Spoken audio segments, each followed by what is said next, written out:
First things first, the Milwaukee Bucks were scheduled to take the court for Game 5 of their first-round series with the Orlando Magic yesterday afternoon when they decided to make a statement of support for what's happening in Kenosha by not playing. This prompted the NBA and the Players Association to cancel all games scheduled for yesterday. The Bucks released a statement late last night. Take a listen. We're going to place a statement as a team today and go back and continue to educate ourselves and get better awareness of what's going on, and then, speak to you guys later. So we're going to come up with a statement now. Our team statement, the past 4 months have shed a light on the ongoing racial injustices facing our African-American community. Citizens around the country have used their voices and platforms to speak out against these wrongdoings. Over the last few days in our home state of Wisconsin, we've seen the horrendous video of Jacob Blake being shot in the back 7 times by a police officer in Kenosha, and the additional shooting of protesters. Despite the overwhelming plea for change, there has been no action. So our focus today cannot be on basketball.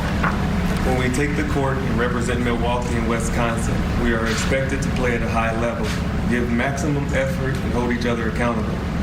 We hold ourselves to that standard, and in this moment, we are demanding the same from lawmakers and law enforcement.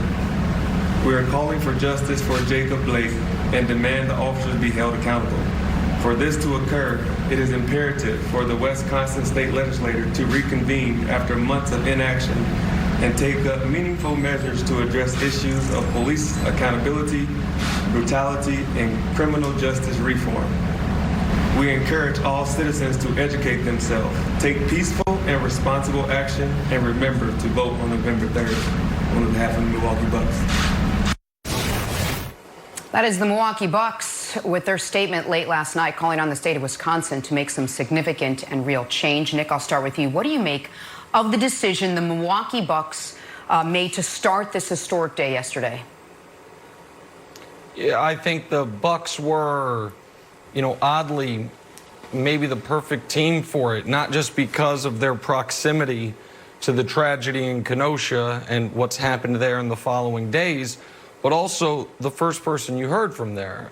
When you've got Sterling Brown, by the way, the son of a man who was a police officer for 30 years, Sterling Brown, who a couple years ago goes to a Walgreens and commits the egregious crime of illegal parking, which ends in him getting tackled and tased by local police officers. And not shockingly, I mean, the police officers involved there, while they might have been disciplined internally, they of course face no criminal charges. This is very personal for many members of that basketball team.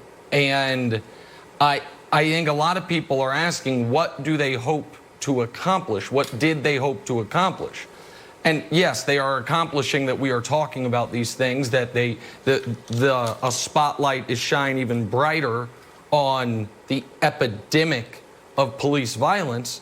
But when you hear that they talked to the Attorney General, they called on the state legislature to return, it also reminds you not just of the power NBA players have, but the people who own these teams are some of the most powerful people in the world.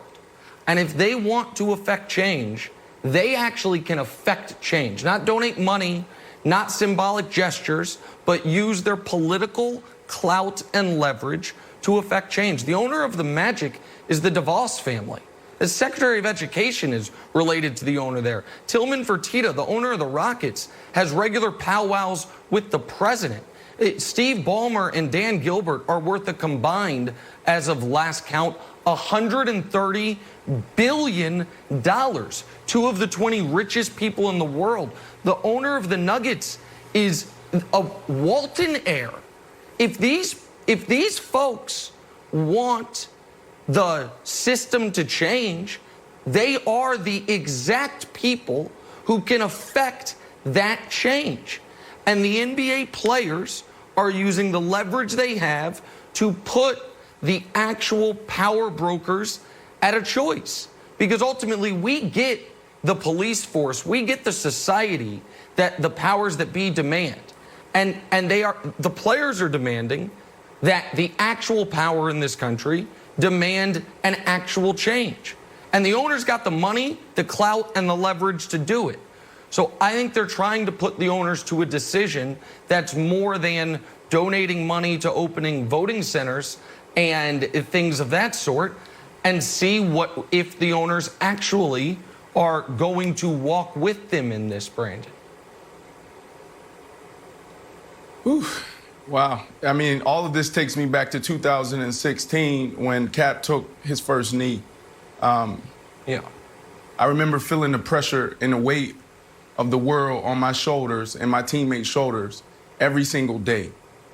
Every time we walked in a locker room, there was some reporter, somebody on the beat asking us, what are you guys going to say this week? What are you going to do? Are you going to kneel? Are you going to put up a fist? Are you going to lock arms?